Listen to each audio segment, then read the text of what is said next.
I would like to give a heartfelt thank you to the special friends of the channel for your generous donations.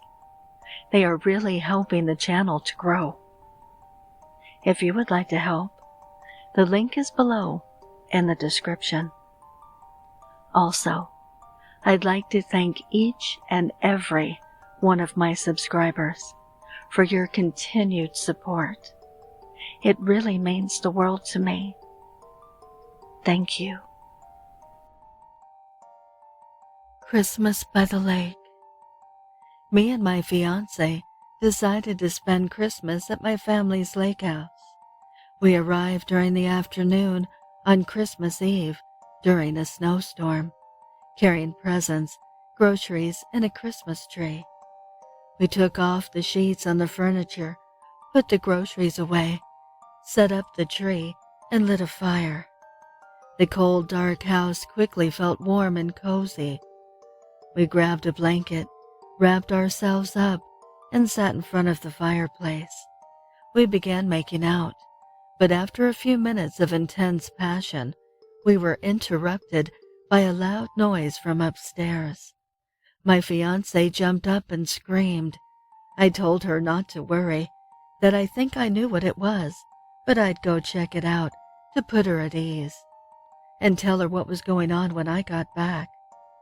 I went upstairs and looked around in every room, and as I figured, there was nothing there. I went back downstairs and sat back down next to her, getting under the blanket in front of the fire. I told her there was nothing there. She then looked at me and asked what it was I was going to tell her. I looked at her with a concerned look on my face because I knew she wouldn't react to this well. But I had to tell her, so I said, "Fuck it," and proceeded. I told her there might be a few loud noises and bangs she'll hear throughout the house, not because of intruders or because it's old, but because it is haunted. And as I figured, she reacted like I thought she would. After she picked her jaw up off the floor, she screamed, "Why didn't I tell her I was taking her to a haunted house to spend Christmas in?" After a few minutes of ranting and raving, I got her to calm down. But then she asked if I knew why it was haunted. I told her I didn't know the complete details, but a father murdered his family here in the 60s, before my family bought the house at a reduced cost. Well, she didn't take to hearing that detail too kindly. She screamed, "Why didn't I tell her that I was taking her to a haunted house where people were killed, and that she never would have came up here if she had known this?" And that's when I smart-assedly replied, "That's exactly why I didn't tell you." Well, she threw back the blanket, got up, told me she wanted to be alone the rest of the night, then marched upstairs and slammed the bedroom door. I sat there alone, thinking to myself, shit, honey, upstairs alone is the last place you want to be in this house. But I kept that to myself. No need to piss her off any more than she is. Everything will be fine in the morning, I thought. So I got up off the ground and laid on the couch, basking in the warmth of the fire and the colored Christmas lights we decorated the living room and Christmas tree with. After only a few minutes, I quickly fell asleep. Now, I don't know how long I had been asleep, but I was woken up by a loud bang. It almost sounded like the front door had been opened and hit up against the wall. I opened my eyes and laid there a minute. I looked around, not really familiar with my surroundings. I rubbed the sleep out of my eyes and raised my head up, looking around the living room. It was strange. I was in the same living room, but everything about the house was different. The tree was there, but wasn't decorated the same. There were colored lights decorating the entire living room, but they were the old school big bulb ones. The room was different as well. the colors on the wall, the pictures that were hung, all something different. I sat up and turned my head to the right, towards the kitchen. It was there, but the cabinets were different. The appliances were also different and seemed older. As a matter of fact, everything seemed older in the house. The appliances, the fixtures, the colors all screamed something from an old 60s TV show home. I sat there confused. I realized why I thought I was woken up, and I turned my head towards the front door, and it was opened to my surprise. I got up to see if my fiancé was maybe looking for something in the car, but when I rose to my feet, I heard a scream, then a gunshot, and a woman's body flying through the open front door. I got down immediately, hiding behind the thickly upholstered chair in the living room. I knelt there trembling, trying everything in my power not to brown my trow. I peeked down on the ground and saw the woman lying there motionless, a huge gaping wound to her stomach from what looked like a gunshot blast. Then I heard a loud man scream come from outside, and then walked in a pure brick shithouse of a man holding a shotgun. I ducked down a little further, not knowing what to do. So many thoughts running through my head, like who the hell is this fucker? And who the hell was that lady? I then saw him slowly turn towards me. I thought I was hidden pretty well, but I guess not. Right when I was about to jump up and defend myself, I heard from behind me an old man's voice screaming, "Jonathan, how could you? You shot your daughter, you bastard! Why? Why? How could you shoot your own wife?" I turned around quick and saw an older gentleman sitting on the couch with a cup of eggnog in his hands. What in the holy hell, I thought. Where did this grandpa-looking fuck come from? The man with the shotgun then walked past me and screamed, "You're next, Dad," and blew him away right there on the couch, splattering his parts all over the wall. I couldn't help it. I screamed out in horror. The man turned around, looking right at me, but it was like he couldn't see me standing there. We were staring right at each other, and at that very moment, but he had no clue I was even there. Before I could think about what the hell was going on, I heard a woman's scream come from inside the kitchen. I looked over, and it was an older woman.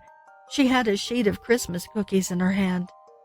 She started whimpering, "Jonathan, Jonathan, please, why are you doing this to your family? We love you. Please stop." He then pumped the shotgun for a fresh round and, maniacally laughing, said, "Oh, Mother, Christmas cookies, how sweet. You're next." Then with one squeeze of the trigger, the old woman was blasted into the stove, Christmas cookies flying everywhere. I couldn't believe what I was seeing. What the hell is going on? I started screaming at him to stop, but he couldn't hear my screams. He once again moved about like he didn't even know I existed. I was starting to worry about my fiancé upstairs all alone. Just then I heard screaming, but not from my fiancé, but from children. I looked at the man, and when he heard the screams, a big sinister grin flashed across his face. Then he ran to the foot of the stairs, looked up and yelled, "Don't worry, children. Daddy's home." He then bounded up the stairs faster than anything I had ever seen. Soon after, I heard the doors being flung open, one after another. Then a scream followed. Room by room, the same thing happened. Scream, then blast. Scream, then blast. When I heard him reach the room at the end of the hall that my fiancé was in, I sprinted up the stairs as fast as I've ever ran, screaming. But when I reached the top of the steps, he wasn't standing in front of the door down the hallway. I walked past room after room, seeing the bloody carnage. When I reached the room my fiancé was in, I gently turned the handle and peeked inside. She was peacefully sleeping like nothing was wrong. She was lying there like she hadn't a care in the world. Must be nice, I thought. I carefully closed the door, not wanting to wake her. Shaking my head, standing there, I closed my eyes and rubbed the sides of my temples, shaking my head back and forth a couple times. I slowly crept back down the hall, looking inside the rooms. But this time when I peeked into each room, there was nothing. No bodies, no blood splatter. It's like the whole event never took place. I ran downstairs and once again nothing. No bodies, no carnage, nothing whatsoever was wrong. The only thing that was the same was the 60s house, and the door was still wide open. I walked over to the door and closed it. Snow was starting to come in from the blizzard, but when I closed it and turned around, the entire house was back to normal. Back to how we decorated it, and looking like a modern house once again. I stood there shocked. What the hell just happened? What did I witness? Did I witness what happened here all those decades ago? Was I caught up in some ghostly kind of playback? I wasn't sure, but I know for certain it wasn't a damn dream. I sat back on the couch, scared as hell. I laid back down, but I couldn't go back to sleep. A few hours later, my fiancé came down. We made up. It was Christmas after all. I must have looked like warmed up reindeer shit, because at one point she asked what was wrong. I was about to tell her, but didn't want to upset her. She was in such a good mood. Plus, I'm not even sure if what I saw last night ever happened. So I just looked down and sipped my coffee and said, "Nothing's wrong, baby. I just didn't sleep too well last night." To my surprise, she answered, "Oh, I bet. With all the screaming and gunshots, it's no wonder." My eyes widened. She said, "Was that the TV or ghosts?" I slowly looked over at her and said, "Ghosts." We quickly packed up our things and left, opening our presents in the car. When we got home, I did some research and asked my grandpa, who bought the home back in the early 70s, a few years after the tragic events.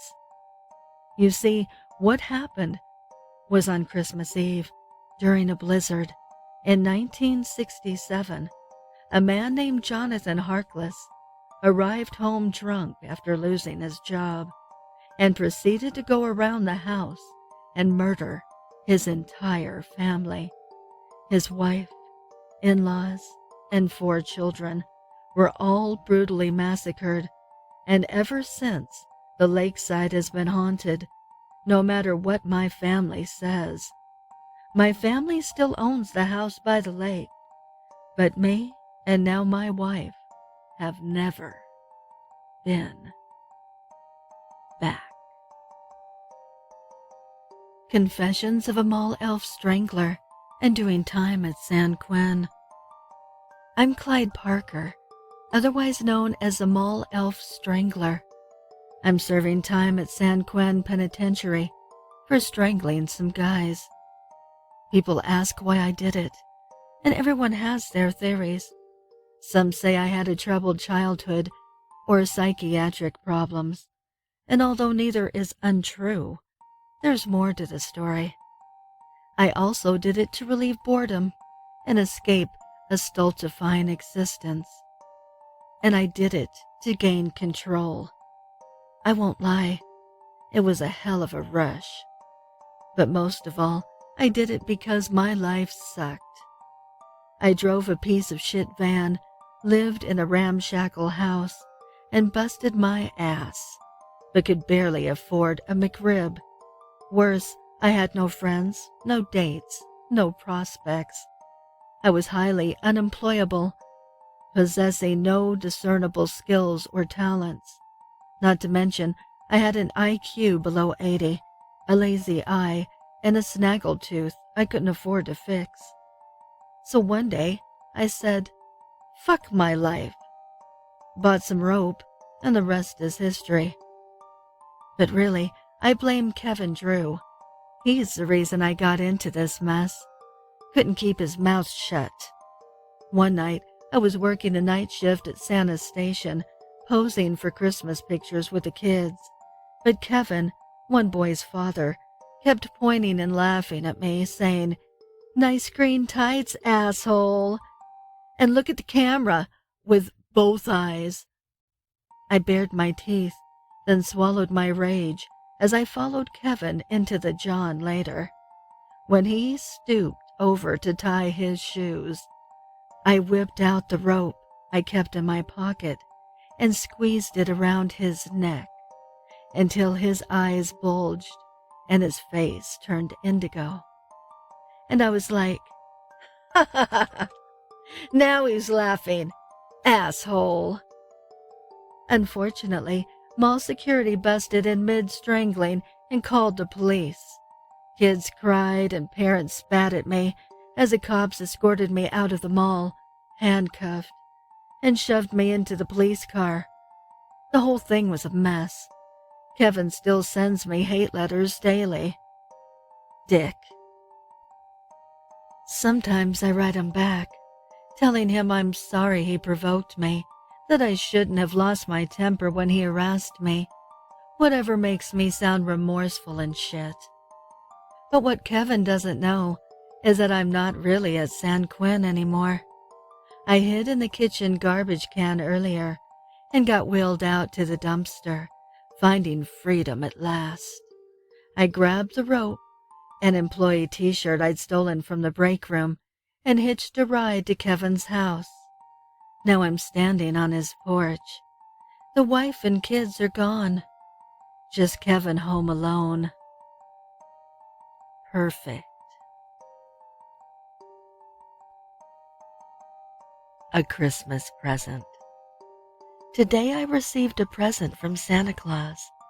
It was a huge box with some red stains, along with a letter. "Merry Christmas. I wanted to tell you that Santa Claus does exist, but I will only grant wishes to obedient children that truly believe in my existence. You fulfilled the conditions that I mentioned, and now I will be fulfilling your wish as a Christmas present. You wish that you will not get bullied in school again. By fulfilling your wish, I took care of them, so they will never bother you in school anymore. Yours sincerely, Santa." Good old Christmas spirit. "Dear, would you like some turkey?" Jacob didn't want any turkey. He didn't want to be here at the family gathering at all. He did not want to spend Christmas Eve with his trophy wife, his two annoying crotch spawn, or any of the overly loving and supportive leeches who called themselves family. Jacob had deals to close, customers to screw over, and secretaries to bed. He didn't have the time or energy to deal with this nonsense. He opened his mouth to tell Jill exactly where she could stuff that turkey. "Sure, darling," and snarled as his voice betrayed him once again.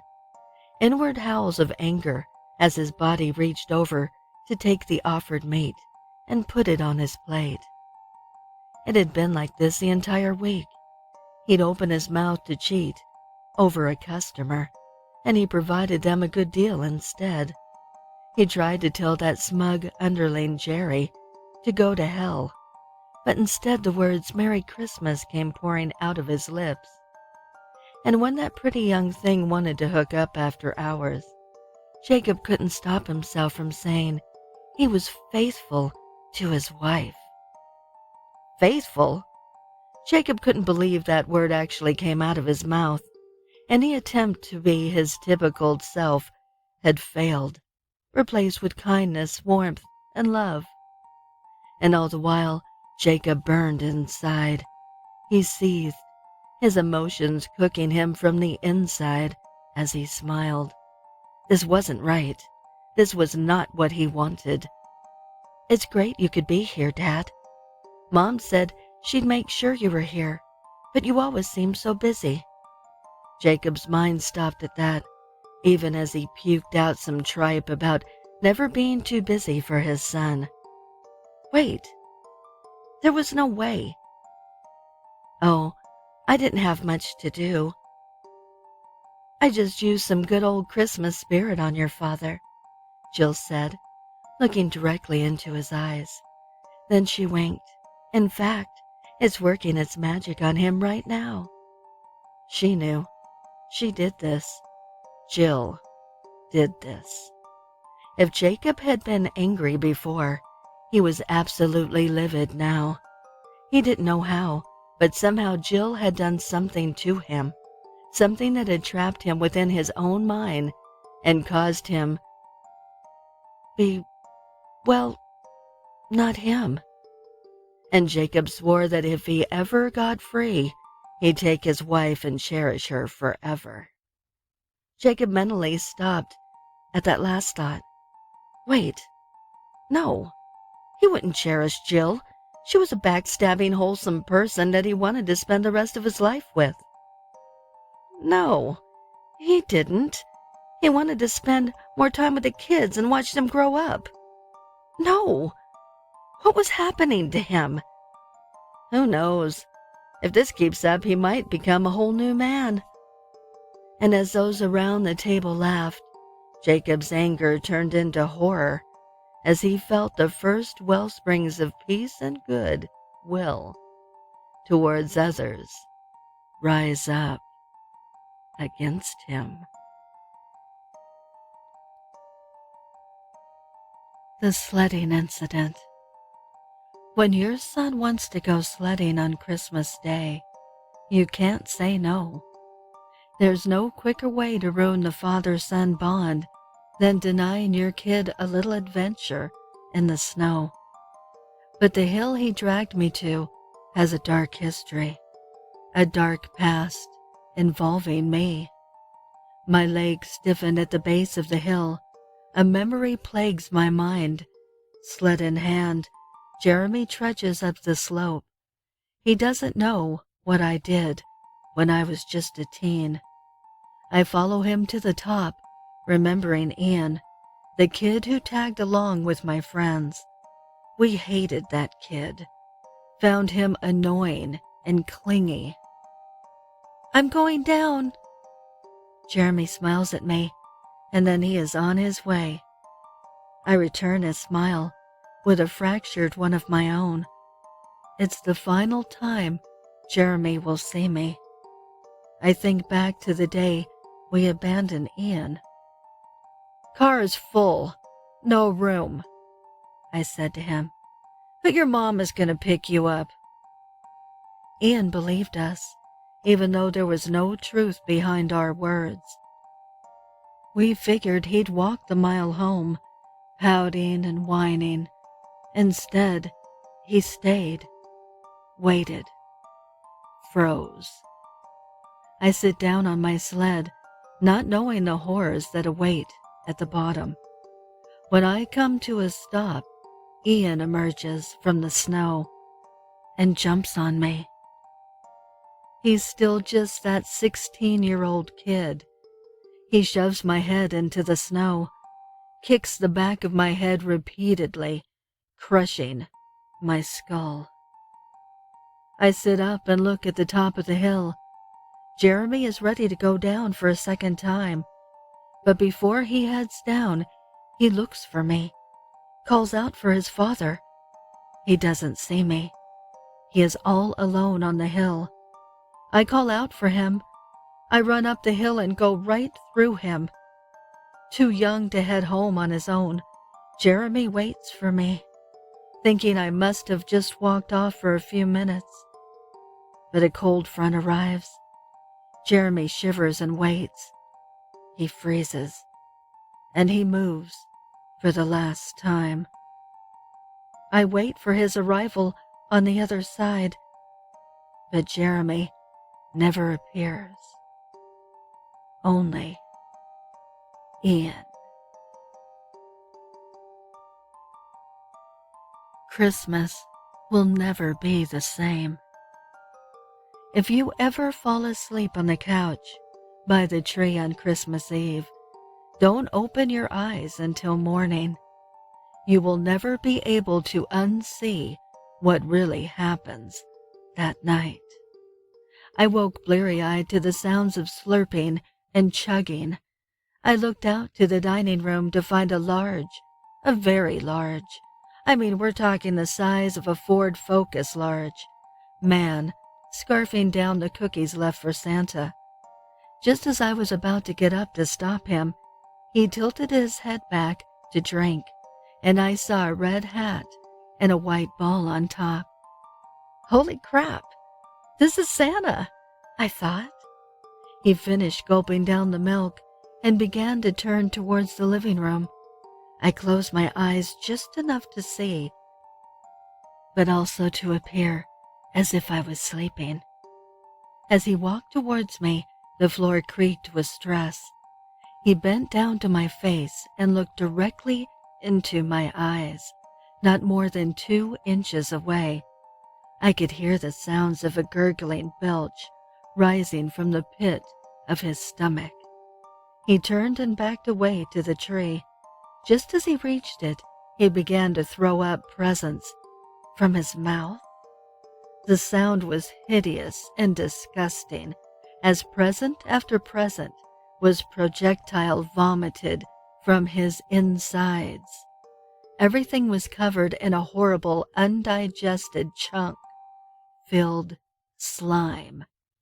I really don't know what the worst part was, the sight of the act, the sound, or the horrible rancid smell. Then he placed his sack by the tree and opened it. 2-foot-tall rat-like creatures crawled out and slurped up all of the chunky goo that was covering the presents. Are these the elves? One of them, which must have been by accident, or maybe not, ate a candy cane from the tree. Santa grabbed the little creature, threw it in his mouth, and chewed it. After a very labored swallow, he puke-burped up a new candy cane, held it out for one of the other creatures to lick clean, and then hung it on the tree. Then, with a thunderous boom, he farted and filled the room with something between an apple cinnamon and peppermint scent. That part wasn't so bad. Finally, with a twitch of his nose, he was gone. My wife couldn't understand why I didn't want to hand the presents to the kids the next morning. Then, when I slapped the candy cane out of little Jimmy's mouth, things really took a downturn. Holly, but not jolly. Mary enjoyed the peaceful morning hours when the children slept in, especially on Christmas Day. She heard a sound of footsteps upstairs. She figured the girls must be up and trying to sneak down. As she poured herself some fresh coffee, she noticed, out of the corner of her eye, the girls were hiding under the table. Rachel, looking paler than normal, pressed her trembling fingers to her lips. Just as Mary was about to say something, a figure in the doorway caught her eye. It was the big old jolly man, but he didn't look jolly.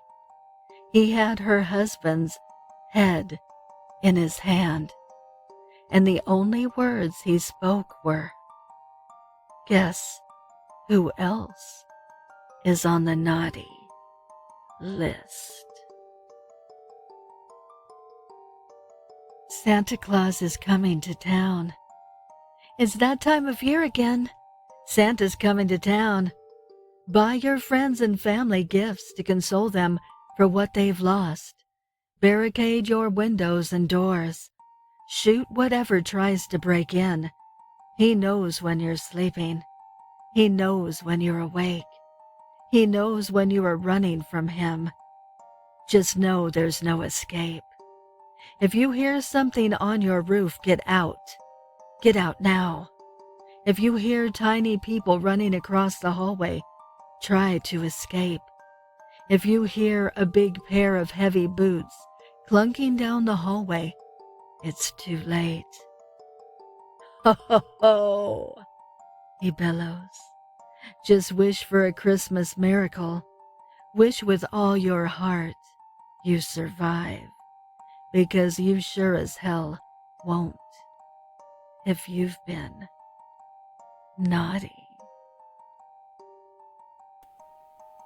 Thank you so much for joining me. Remember, you can find me on Instagram at duchessof.darkness or duchessofdark_N2 on Twitter. Also, please send me your stories or poems to duchessofdarkness27@gmail.com. Until next time.